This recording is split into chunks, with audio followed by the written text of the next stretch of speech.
Maglalabas ng show cause order ang Senado laban sa Facebook owner Meta dahil sa pag-isnab nito sa pagdinig sa illegal online gambling. Ito daw ay pambabastos ayon kay Senador Erwin Tulfo, lalo na't malaki ang papel ng kumpanya sa issue. Yan ang agenda report ni Dexter Ganibe ng Abante. Hindi sinipot ng country representative ng Meta Philippines ang hearing ng Senate Committee on Games and Amusement. Sa halip, ay nagpadala ng liham para ipaalam na hindi available ang mga eksperto nila sa usapin na manggagaling pa ng Singapore at US. Humiling din ng hiwalay na meeting ang Meta Philippines.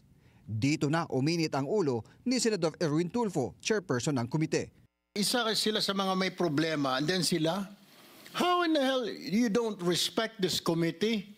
Kung wala ka respeto sa ibang committee, huwag mong gawin dito. Ang daming kulungan niya sa ilalim, pwede kitang ilagak dyan. Ang kalukuhan yan, I mean disrespect. Suhestyon ni Senador Risa Hontiveros, padalhan ng show cause order si Ginixon David, ang country representative ng Meta sa Pilipinas. The chair may wish to consider issuing them a show cause order why they should not be subpoenaed. Tama, Madam Chair. That's what we're going to do. Exactly, to issue a show cause order why they should not be subpoenaed for not attending and for not complying with our request to attend. This is a hearing.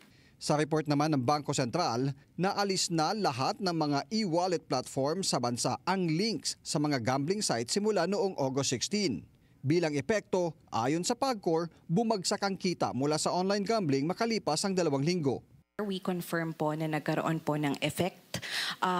Based po ito sa income for the 2 weeks after the delinking. So nakaranas po ng around 40 to 50% decline in the income po after po nung delinking from the payment platforms.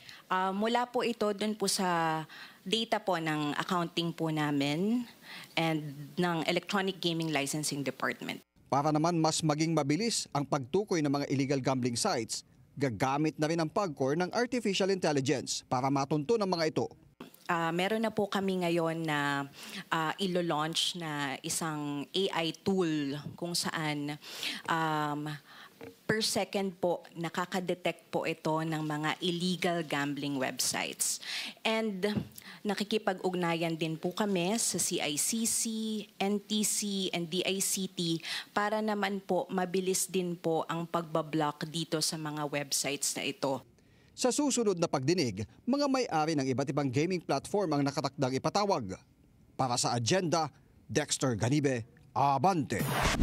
Manatiling nakatutok sa Bilyonaryo News Channel. Sumubaybay sa aming social media accounts at mag-subscribe sa aming YouTube channel para sa mga bago at eksklusibong balita.